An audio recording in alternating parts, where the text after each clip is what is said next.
Hello/X/. I'm going to cut to the chase because I think this is something that you will all find interesting. Going to give a little bit of background information and then jump into green text to make it easier to follow. I'm a former Russian national who served in the Soviet Army from 1983 up until just before the USSR collapsed. I was only 18 years of age when I joined up with the military. It had always been an aspiration of mine to serve my country due to my father being a high-ranking member of the Soviet Union Army, a senior sergeant, which I think is roughly equivalent to a sergeant major in the United States military. From a young age, he instilled in me a great feeling of pride and patriotism for my country, and all I ever wanted to do was be like my father was. I fled my country after the collapse of the Soviet Union and have been living in Poland since 1991, first as an asylum seeker seeking refuge from war, until I eventually was granted a citizenship here through naturalization after living here for long enough. I changed my name. I changed my identity. There is nothing linking me to my old life or family in the Soviet Union, and that's why I feel comfortable finally telling this story. Due to my father's growing influence in the military, it only took me about a year and a half, so around the beginning of 1985, for me to be moved up in the ranks and to be trusted with a special assignment. My father briefed me initially, telling me it was a role of great honor and that I should feel blessed that I have been trusted with such a task. I really had no choice but to accept it. I was assigned by the Soviet Union to be a guard at Sector 12B, a Soviet test facility that had been erected in 1969 in the border zone, between the borders of Russia and Estonia. It was apparently a facility of strategic importance, and was of the utmost importance that no information about it should ever leak and that it should be protected at all costs. I think that's about all the context you need. I'm going to green text the experiences I had with possibly some context in between if needed. If you want to ask me about stuff, I'll try my best to answer. Here goes. First day being assigned to Sector 12B. Incredibly nervous as I have only been serving in the Soviet Union Army for around a year and a half before being given this post. My father himself personally escorts me to this facility to show me around. I cannot express how rare and unusual this fact is. Someone of father's rank usually would never bother escorting someone like me, regardless of familial connection. Roll up to the place in a Kozlik truck. My father's in the front with the driver. Me and two other soldiers in the back. I have no idea what rank they are, or if they're newly assigned like I am. Was taught very early on that small talk and asking questions was a one-way ticket to getting beaten or worse. Finally arrive. We all get out of the truck, and I see the place for the first time. Building was a random abandoned cement factory. Looked like an absolute pile of shit, even for the Soviet Union standards. Building had half-smashed windows and looked to be halfway sunken into the ground like it was being eaten up by the earth. Area was very hot. Massive military presence. Hard to spot if you're not looking, though. Father walks way ahead of us. Me and the other soldiers from the vehicle are very awkwardly meandering at a distance behind him. Soldiers at the gate stop him. Not just a show me your credentials type thing. The soldiers at the gate full-on block him and push him away when he tries to walk through. Father loses it completely. Starts going on a crazy rant to the two soldiers, both of them just standing there with a 1,000-yard stare, not even properly taking notice. Still won't move. Father starts yelling out, "You know who I am?" over and over again. Father hits one of them. Not a light slap or anything, full-on powerhouse of a punch. Everyone rushes over. Father is restrained. Another officer comes walking out of the building. Isn't panicked or anything. He's just casually strolling over.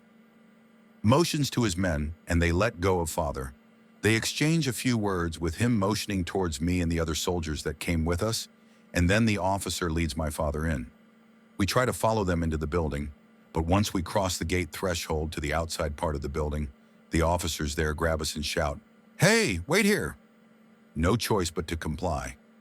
Wait there until they're done. Father comes back out and walks straight past me. Doesn't say a word, just gets back into the Kozlik and leaves. That was just my first day. It was strange to say the least. When I tell you that I did not see inside that place for months on end, I am not exaggerating. The place was locked up tight. For months, I basically had to live outside in the compound area, mainly working on guard duty and sometimes on lookout overnight.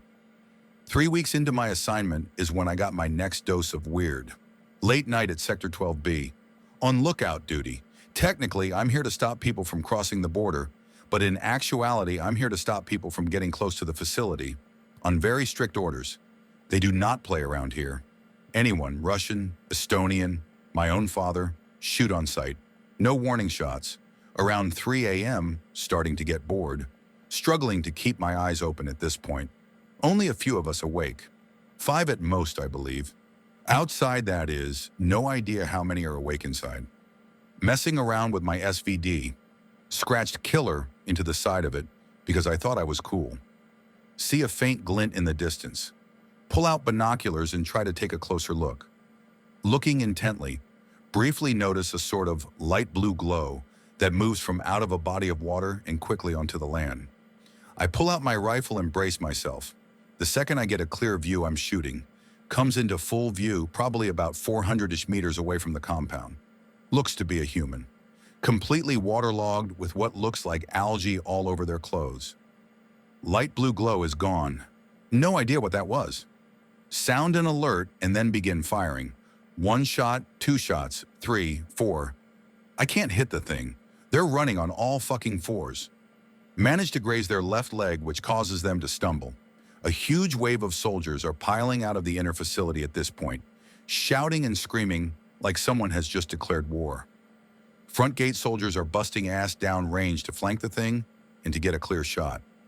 I stop firing because I don't trust myself not to hit them accidentally. 2 shots.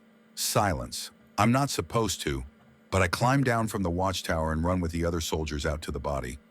What the fuck? Seriously, cannot believe my eyes. Body is spasming. Eyes are bloodshot. The sclera looks like it is tinted yellow ever so slightly. Lots of weird marks on his arms, especially around the veins. Notice something sticking out of his wrist. Get pulled away by a few of the inner facility soldiers. Hear commandeer shouting aggressively from behind my head. They have me fully restrained and have thrown me to the ground. They pull me around to see the commandeer, and I meet his eyes. He is beyond furious. "Damn idiot, you want to die?" is what I hear over and over again. Demanding to know why I left my post and why I'm here without being ordered to. Commander personally proceeds to beat the shit out of me. Go limp and unconscious. After that, I woke up in a holding cell inside the facility with some ice taped to my face. The holding cell was secluded from everywhere else, so I did not get a good look at the place at all. I think I was kept in there for about 3 weeks while they were conducting an investigation. They didn't tell me anything, but my father's name was mentioned. About 3 days before I got released from the holding cell, one of the officers who was berated by my father came to my cell. He didn't come in. He just looked at me behind the bars for a few minutes, then said, "Just like them," and then spat on the floor before leaving. Guess he was convinced I was guilty of something. That was only the beginning of my complex time there. I have only a few more strange things that I can tell you about, but I'll save for the last the one that truly opened my eyes and made me fear for my life. Month 4 of my assignment to the place. Have been allowed into the facility a couple of times, mainly just the top level for sleep and supplies. More on that later. Comrades still don't fully trust me, but they're coming around to accepting me being there. Haven't made any friends, but there's one guy, Aliskander, who I'm familiar with. He often relieves me from watchtower duty, and if I'm lucky, will make some small talk with me if he's especially bored. Like everyone else here, he's very serious. Typical night, nothing going on. Bored as usual, around 5 minutes left of my duty. Get to rest for 3 hours total before my next duty. Lucky me. See Aliskander making his way over. I call him Sasha every time I see him, and he gives me a death stare each time. So I start to climb down from my post. Hear a massive commotion coming from inside the facility. Incredibly unusual, very rare that we see or hear anyone stationed inside, especially if they work in the lower levels. I assume we're segregated to stop the flow of information. Essentially, once you start working down there is where you stay. Really loud now. Screaming and banging of something metallic is all we can hear. They must be close to the main entrance. I'm at the bottom of the watchtower. Sasha has now made his way fully over and is staring blankly at the entrance.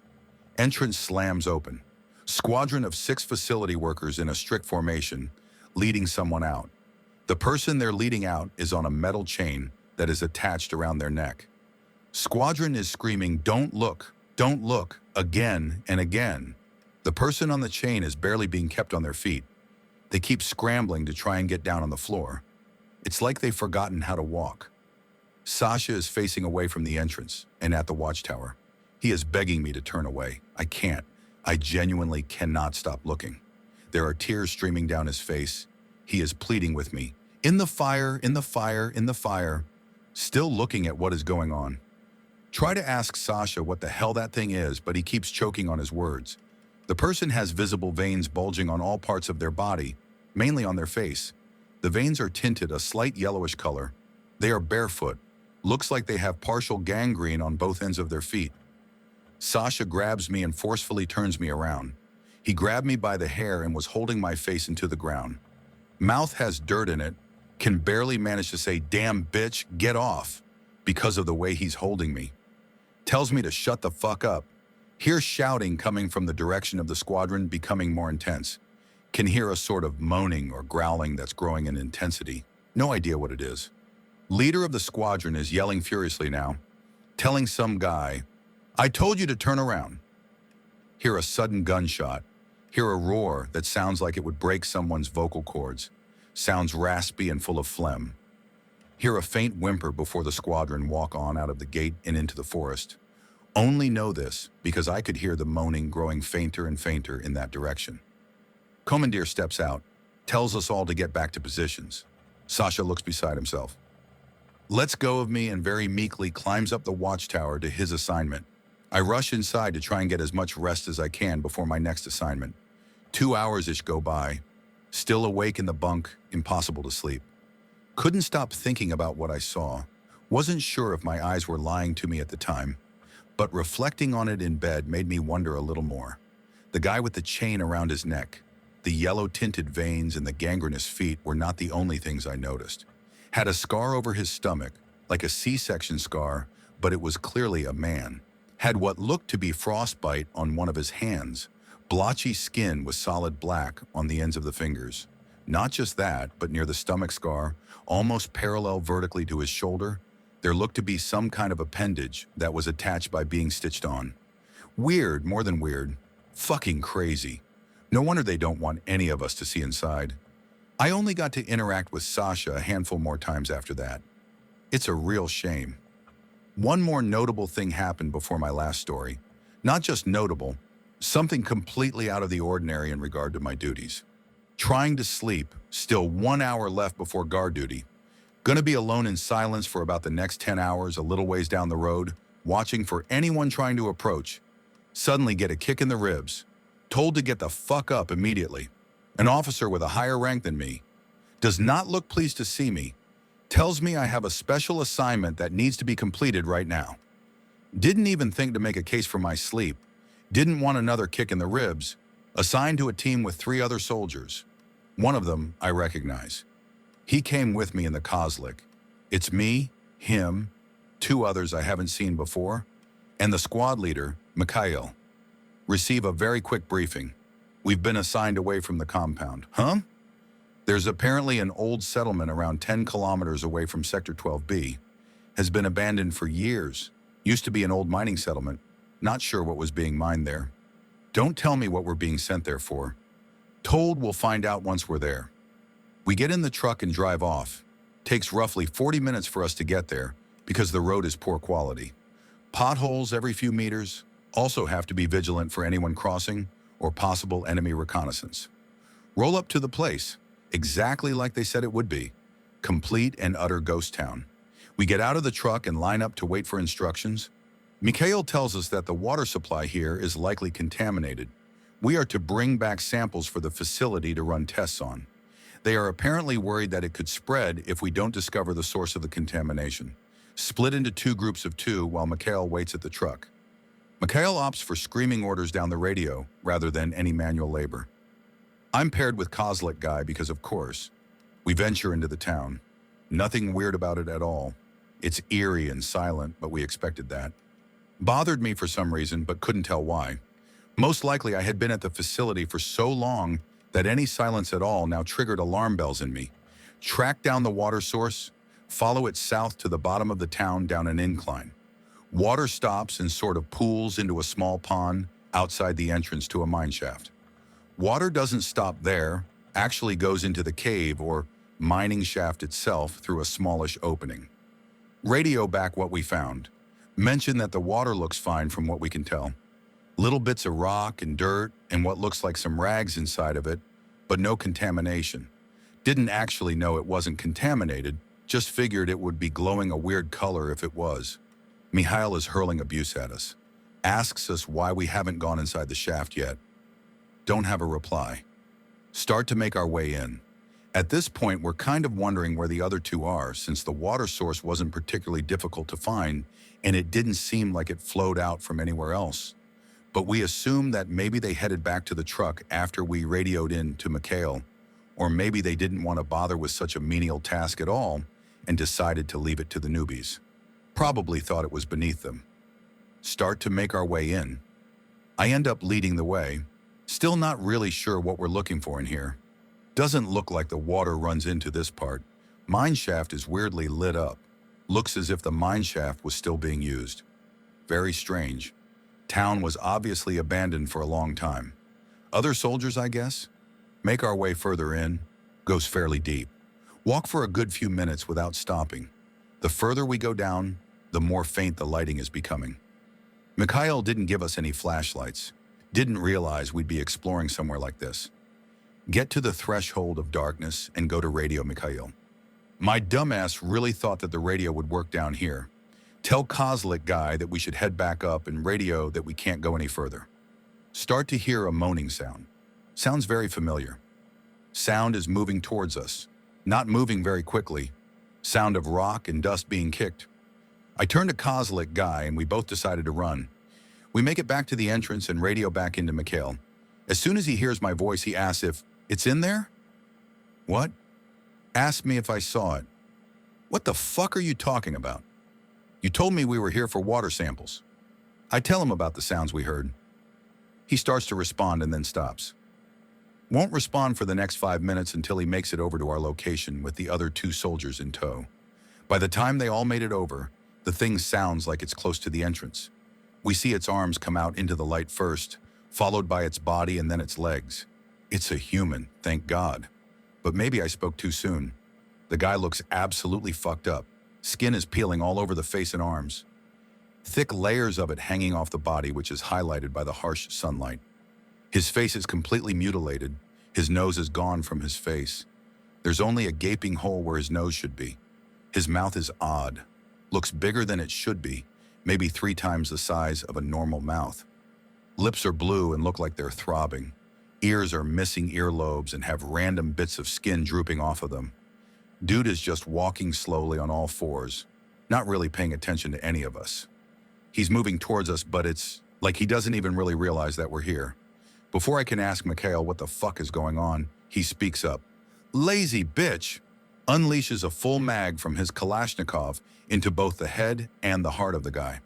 After the firing stops, the guy kind of takes one more step, if you can call it that, and then slumps to the floor and starts to spasm. Mikhail asks us if he has to do everything ourselves. I ask Mikhail what is going on, what the thing is, why we're here. He hits me with the butt of his Kalashnikov, knocking me to the ground. I yell out and he hits me a few more times in the head and then kicks me a few times. Tells me that it's none of my business and to shut up and follow orders. Orders the other 2 soldiers into the truck. Tells Kozlik guy to take that water sample they were after. Hands him a vial. He walks over to the stream. Mikhail puts a bullet into him, which causes him to fall into the water. I can barely muffle my scream when I see it happen. He spits on me and tells me I'm lucky. Tells me that they still have a use for me. Says I'm lucky that my father is who he is. Tells me to forget what I saw, or I'll die very soon. Still to this day, I have no idea why he didn't kill me. The other 2 soldiers must have been here for a long time and were trusted to keep the secret. Not that I had any idea what I saw anyway. There wasn't exactly much I could tell people. My guess is that me and the Kozlik guy were being used as bait, but then I don't know. Maybe someone informed Mikhail that he took the wrong guy and was on strict orders not to kill me? Maybe he just took the first two new guys he could see, and that's why there was a mix-up. I only have one more incident to tell you about my time there. It's one that I still can't fully understand, and it's possible that I never will. Beginning of 1986. Been at the facility for around a year at this point. Get brought in from my duties early, and I'm put in front of the commandeer. Tells me that I have a very important assignment. Says they've been gauging my level of patriotism and concluded that I qualify for this assignment. Tells me I'll be working guard duty in the lower levels of Sector 12B. It's finally time. When I first got here, this would have filled me with excitement. Now I'm just hoping that I don't fuck anything up and make it through unscathed. Escorted down there by some unfamiliar soldiers. Guessing they were posted at lower levels and that's why. Lead me down a disgusting stairwell. Smells like shit mixed with chemicals. Stairwell was crumbling in places. Reach the bottom and they take me down a corridor. Reach a dead end. They open up a hatch in the floor. Old-style ladder attached to the wall like you would see in a sewer. They jab me in the back, signaling me to go down first. Saying a prayer in my head at this point. I'm thinking back to what Mikhail said and hoping I'm not about to die for what I saw. Soldiers don't come down after me. They tell me to just walk.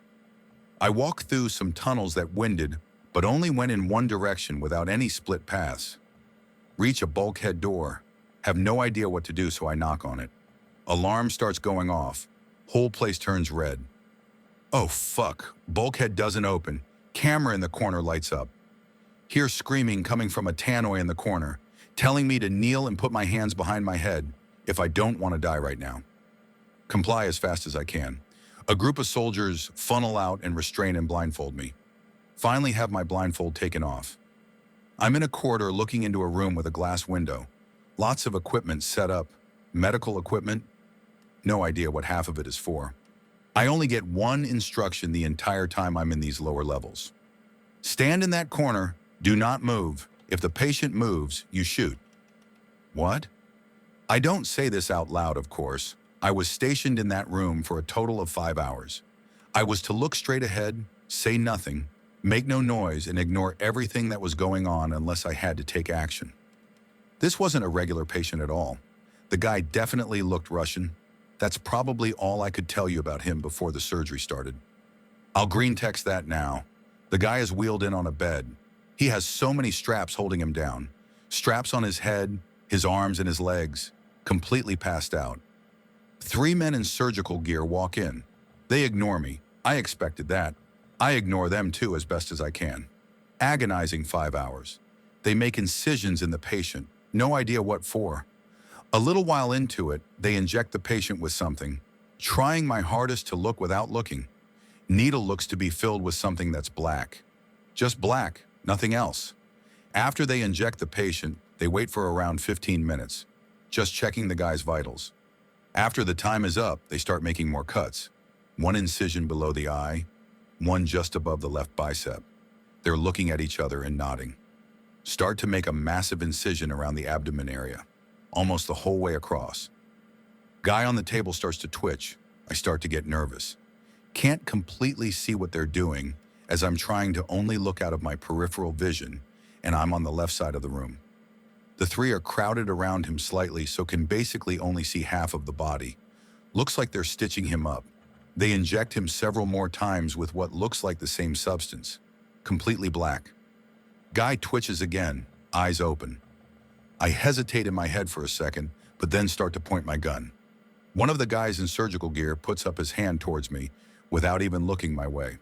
Tells me no, not yet. He needs 5 more minutes. I begin to speak, but he cuts me off. I don't care about your orders. I have mine, he says. I decide to leave him be. The straps look safe enough, but if he moves another time, I will shoot. I am not going to risk my own life for him. All of them start to take a step back. They are now well into my eye line. I turn around and watch too. The guy on the table is absolutely writhing. The skin in his wrists is bulging. It looks like the lumps are traveling up his arms. His veins are becoming more and more visible and are starting to tint yellow. He is pulling violently against the restraints. The whole table is rocking back and forth. I go to shoot. The surgeon begs me for one more minute. I tell him no. I can't risk anything more. The straps holding down the man's head suddenly snaps, and the man raises his head slightly and looks directly at us. He is straining against the neck strap to keep his head in position. He looks furious. His eyes go from blue to bloodshot and then start to yellow ever so slightly. I raise my gun at him. He smiles. I fire 5 bullets directly into his head as the alarm is raised and the facility is put onto high alert. Soldiers flood in, and I am restrained and blindfolded again. I hear whispering between the surgeons and the soldiers as I am dragged off, but I cannot make out what they are saying. I am dragged all the way back and hoisted up the ladder and put into a holding cell once again. After this, I was spoken to by the commandeer. It was the most uncomfortable talk of my life, even though I didn't say a single word. He never raised his voice, never changed his tone, but I could feel the absolute malice behind his words. I stayed in that cell for a month until I was transferred to my father's branch. He told me that he begged them for a month straight. He made any promise that he could to get me out of there. What these promises were, I don't know. I wasn't really the same after that. Didn't really climb the ranks much, just kind of coasted along. My father bailed me out a lot. I started treating people differently, like they weren't human. I lashed out. I got angry. I abused my fellow soldiers. Then one day something just snapped in me, and I fled over the border during a mission. Presumed dead, I suppose. Maybe they thought I killed myself. As far as I know, they abandoned the facility sometime after I left. I'm not sure exactly when. The Estonian army were rumored to have taken control of it after the collapse, but I'm not sure what came of it. I tried to stay informed, but without my old connections, there isn't really much else I could learn to tell you. Any questions, I'll try to answer them. My dad worked for an aircraft engine company. He worked on a project that was considered top secret. They moved him to a secure building. You could not bring in your own lunch or drink. They would feed you in a small cafeteria in that building. You were essentially locked into your office when you were working. You had to ask permission in order to go to the bathroom. You had to lock up every single desk drawer and put everything away before you could leave your office. A guard would escort you to a single occupancy restroom and wait outside the entire time, then escort you back. My dad absolutely loathed it and never again asked to be on any of those projects. He never told me what it was, although he got close. He was always interested in the SR-71, and whenever he sees one in a museum, always takes his time to examine it. I asked if he had ever worked on it, and he just shook his head and went, "Nope, I worked on the other one once, though. They'll never admit to that one." He never told me what the other one was, and I haven't asked since. Britfag here. I have a question for /x/ that I often ponder about Area 51. Amerifags, please comment Area 51. The whole world knows what it is and what it is about. Level of security and threatening signs aside, I don't understand why with the level of speculation, interest and concern, sightings etc., why someone hasn't organised a walk-in. Surely if thousands of people joined in and just walked straight in with media coverage, the amount of attention such an act would generate would be astounding, and I wouldn't imagine in a situation like this the military/guards would use lethal force. They would have a hard time arresting thousands of people staging a non-violent walk-in or protest, and I'd imagine it would be an act that would show the government that the public is ready, wants to know and bring it into the international spotlight. What would stop this? I'll take a poke at actually answering this. Neat question. Okay, there are several reasons that a walk-in would be extremely difficult and dangerous. The Groom Lake facility's zoning was recently changed.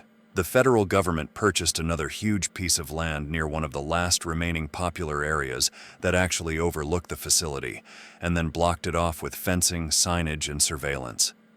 The closest you can actually get to the facility now is, I believe, something like 15 miles away. That's 15 miles of the Mojave Desert, with infrared cameras and motion sensors. Mounted surveillance patrols roll around the perimeter of the property regularly. These patrols are armed and are legally entitled to use lethal force to stop an intrusion, the same policy that all U.S. federal installations use under certain FP-Con conditions. So say that a walk-in was actually mounted at one of the road entrances to the facility. The activity would be picked up on an IR camera immediately, probably well before you even approached the Do Not Enter. Use of lethal force authorized signage. A mounted patrol would be dispatched to the walk-in within minutes. According to standard sentry procedures, the walkers would be warned using a series of non-lethal methods such as a megaphone, an acoustic active denial system, flashbangs, or warning shots according to the guard unit's specific spins for their force continuum. As a last possible resort, if the walk-in continued, the guard patrol would fire on the walkers. We're talking controlled, aimed shots on semi-auto. Being up against unarmed walkers, some of the guards might be moved into a chute to wound posture, but I'm sure many of them would still be in the chute to stop posture, which means that walkers would be taking 5.56mm rounds to the chest. A handful of walkers would be struck down in seconds. Thousands of walkers could press on, having absorbed the guards' ammunition, which is where things get real interesting. What a lot of people forget or don't know is that there is an AH-64 Apache squadron stationed at the Groom Lake facility for just such an occasion. If a group of walkers were to actually manage to overcome the extreme terrain, approach the perimeter, survive the first several guard patrols and whatever passive defensive measures that all of the major approaches to the facility are bound to have, many that we don't know about, and then proceed to cross the remaining 15 miles of desert towards the actual facility, the Apaches would be ordered to scramble, which takes about 8 minutes. They are armed with 20mm DU rounds, FLIR, Hydra rockets, and Hellfire missiles. One Apache could devastate thousands of walkers, and in the Mojave, you really wouldn't have very many places to hide from an Apache, much less 8 of them. So let's take this absurdity a bit further. Say you're Gordon Freeman and you just so happen to have a few SA-7s or Stingers or TOW missiles with you, so you shoot down the Apaches. Now the entire facility is on FP Con Delta. All guards are ordered to detain any and all personnel who are not badged appropriately and fire upon them should they flee or resist. After having defeated several more rounds of guard patrols on your 15-mile trek to the facility, the inner perimeter guards would begin to engage you effectively at about 600 yards. You have 0 cover or concealment. So you're basically dodging bullets until you can effectively return fire. Let's say you do. You make it to the outermost security fence, which is now locked. At this point, fighters are being scrambled from Edwards, Nellis, and Tonopah ABFs since NORAD, DHS, and the FBI has probably been alerted by this point. You manage to defeat the probably 8 or so inner and outer perimeter guards armed with automatic weapons, and you have breached the security fencing. Congratulations. You have now walked into a fully locked down airbase facility. All exterior doors will probably be locked. Even if they aren't, you have no idea what is on the other side of them. Your only route guidance is what you could glean from satellite imagery. You can identify the hangars and the flight line, and that's about it. Everything else is very foreign to you. So you basically wander around protesting aimlessly, trying doors, just sort of generally snooping around when the Strike Eagles start sniper potting you for PID so that they can strafe you with their 20mm cannons. If you somehow manage to evade that and just so happen to find yourself in whatever is considered the main entrance to the main facility, good luck, because you're now on the top floor of a facility that probably extends at least 40 stories into the ground beneath you, and you've never been here before. Even further, I'm bored and this is fun to speculate about. Each level and probably certain areas of each level are controlled by area badges and security stations. Each station features a locked and vaulted door, which may or may not be attended by an armed guard. You've caused a lot of noise at this point, so all of these doors are now closed and locked. Unless you brought a plasma torch with you, you won't be getting through them. So the interior of the facility will basically look like a whole lot of locked, vaulted doors to you, with very little of interest in the actual corridors. Facilities such as this are usually built hierarchically based on security clearance levels. So all of the locked doors containing the lowest level secret and top secret stuff will be towards the surface. The higher the classification, the higher the compartmentalization. You will probably encounter armed interior security stations the deeper into the facility you go, stations that are meant to prevent people who aren't read on to certain programs' access lists from viewing the material. This is to prevent there being one guy who knows everything about what goes on in the facility, so you strike out in the underground facility because everything cool is locked up. Let's pop back up to the surface and check out the hangars. The hangar bay doors have probably been closed by this point, but there are side pedestrian entrances. Plasma lance yourself into one of those, and what do you see? Well, let's just take a wild guess here. You probably see experimental military aircraft, about which you know next to nothing unless you've been trained as a combat aviator. My guess is that they're probably unmanned and probably have some experimental propulsion units, composite materials, and design elements in them. My other guess is that it isn't a fighter. It's probably some sort of suborbital long-range reconnaissance aircraft. There are probably several slightly different models in there, which explains the entire purpose of the facility, to test them. With any luck, some of the maintainers were lazy and left some classified technical orders out for you to grab. But probably not. Honestly, not much else in here. And you aren't going to fly the things. Well, you might actually manage to take off if you have some pilot training and the checklists are actually in the aircraft, but who is going to take off into a swarm of F-15s directly overhead? Oh well. You might be able to take an elevator down to what is probably a full-fledged aircraft production and testing facility beneath the hangars. You could definitely scrounge up some secrets down there, provided you weren't killed 6 hours ago. Who knows? There might even be some UFO wreckage down there being reverse-engineered and experimented upon. But who wants to stare at top-secret blueprints and gutted spaceships all day? Let's go find some aliens. The Dulce facility is quite a ways away, and you're getting hounded by fighter bombers. Even if you made it there, it's way more locked doors and security checkpoints and airlocks and clean rooms than the main facility was. Oh well. And even if you do see an alien in there, live or dead. So fucking what? The concept of aliens pervade culture. If you actually credibly saw one and then went to tell the world about it, you'd just be one more nutter out there babbling on about reptilians and greys and the fucking Illuminati and all that shit on YouTube. Nothing would change. Nothing. The federal government would kill you, spin everything, and attempt to declassify any classified you may have actually revealed. It would mean nothing. But seriously, let's be realistic. You and 2,000 of your friends would have been deader than dead long ago. TLDR. There is a very good reason that people stay away from the facility. The closest you can actually get to the facility is about 15 miles away. If you attempt to get closer than that by force or non-compliance, you will be killed, or at least arrested, by men with guns and attack helicopters. And it will be your fault. So stay the fuck away from the facility. Very few people in this world would actually learn anything useful or productive or meaningful from having seen it anyway. Good question.